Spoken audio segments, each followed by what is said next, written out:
premonitions before. When I say premonitions, I mean I've had dreams where I have seen something, and then later on in my life, it becomes true, right? So I mean, I've mentioned about this before, but I actually had this premonition about this little colour TV, this handheld colour TV that you can hold in your hand, and that was in the 1970s. And at the time, we only had black and whites. We didn't have colour TV. I think they actually came out in the UK around early 1980s, 82, 83.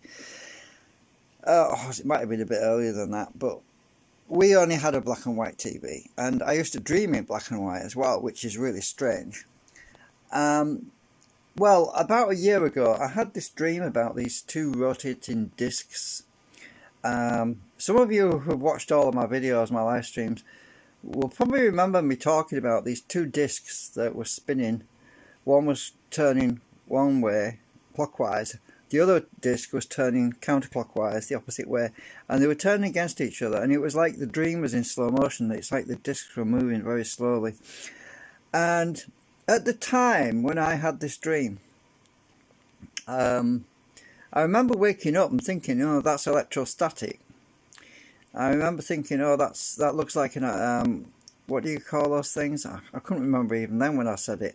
But it looked like an electrostatic generator. And I thought, well, that's not my thing. But I remember saying that. And then I'm redesigning my stator on the magnet motor.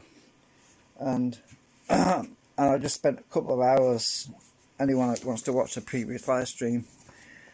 And then I looked at this, and after designing it, I'm looking at it, I'm thinking, DejaVue? I'm thinking, DejaVue? Where have I seen this before? I'm sorry about the green smudge. It's because it was supposed to be green actually, but my ink, I've just been running my cleaner on my printer cleaner because the printer ran out of yellow or something. So it's all gone blue, but it doesn't matter. So, and I looked at this and thought, that's strange. And then I remembered, a few minutes ago, it just hit me. Oh, it's that dream I had. That's where I've seen it before. So, it must be significant. It must be important, because I wouldn't have dreamt about it if it wasn't important. Because all the other projects I've been building, I've never dreamt about those. But I dreamt about this one. So why? So do I need to make two of these? So I'm thinking. So anyway, so I'm making this stator. This is the design, and so the holes are for the steel rods for the magnetic capillary action, or whatever you want to call it, the rotating the magnetic field, and the steel bars go in each one of these slots, as you've seen in previous stators that I've been doing.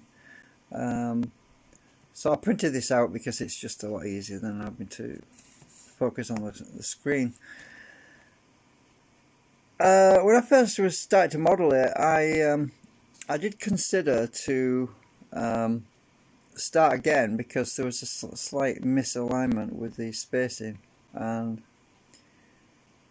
on some of them, but I don't think that's significant anyway. But I was going to divide 360 degrees into, divide it by 2, then divide that by 2 until I got to a point where I had the spacing equal all the way around. But the strange thing is it came out fine. I was kind of expecting to have a part in the rotational axis where they didn't quite meet up, or the spacing wasn't really out by a long way. But it's strange how it all came out.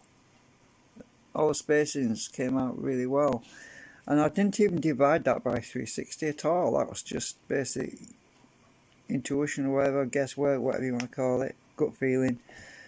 So anyway, I'm going to be printing this new stator, hopefully in the next few days. I've got to check my plastic, and hopefully I've got to see how many meters that is, but I'm pretty sure I've got enough. But then I've got some rings that go at the bottom of these the idea is that we have steel rods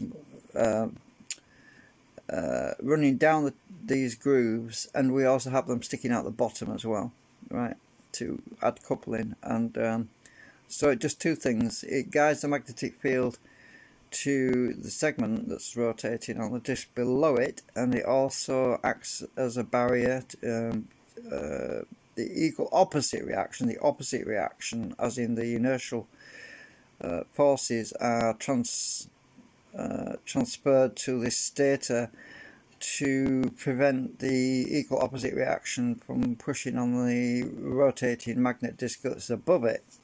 So obviously it's similar to what I've already built, but instead of them being laterally, instead of the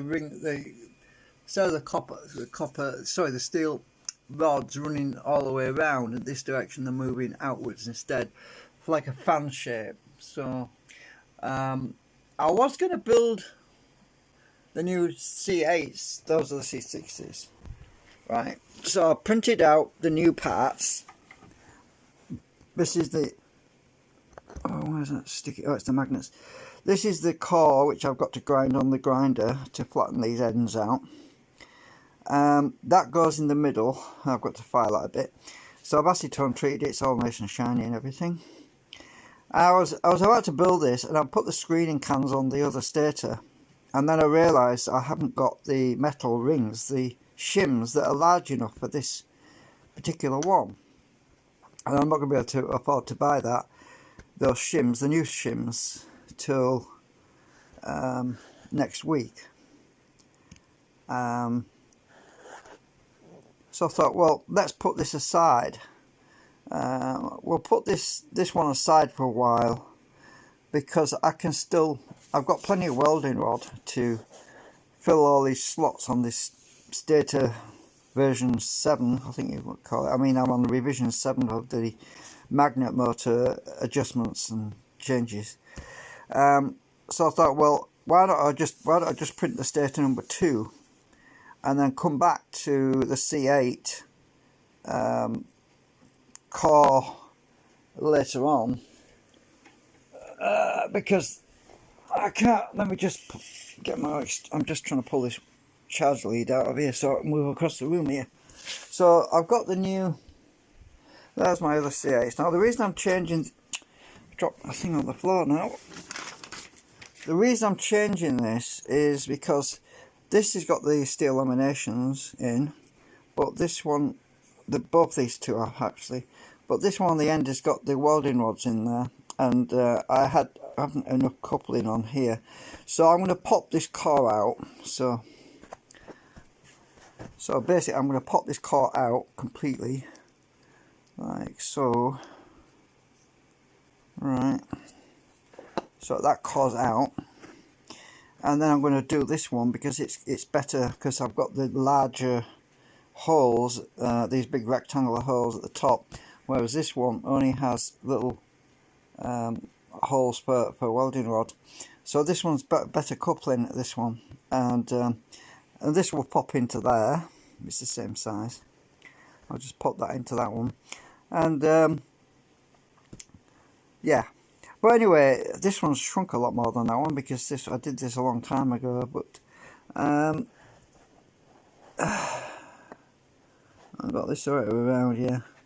So I'm just going to do the new stator as in that one, because I can get on with that one, whereas I'm going to hit a snag with this one, because I have to get the new shims which go around this magnet, this concentric, which I don't have at the moment, because there's no point in building this right now, knowing that I'm going to have magnetic field leaking out.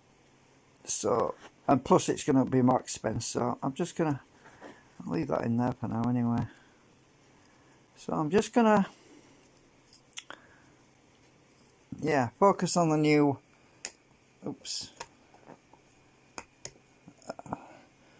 on the new design on this. Well, I'm going to focus on this one later when I'm ready. Yeah, but it was just that deja vu. It's just creepy. It's really strange. Yeah. Anyway, I'll try and keep you posted on it. Oh yeah, it's just imported. I'm going to be slicing that, by the way. I want to get that printed this week. So that is on the print bed. Got to slice that now. It's probably going to take me, I don't know, probably probably another 15-hour print job. That probably is going to be.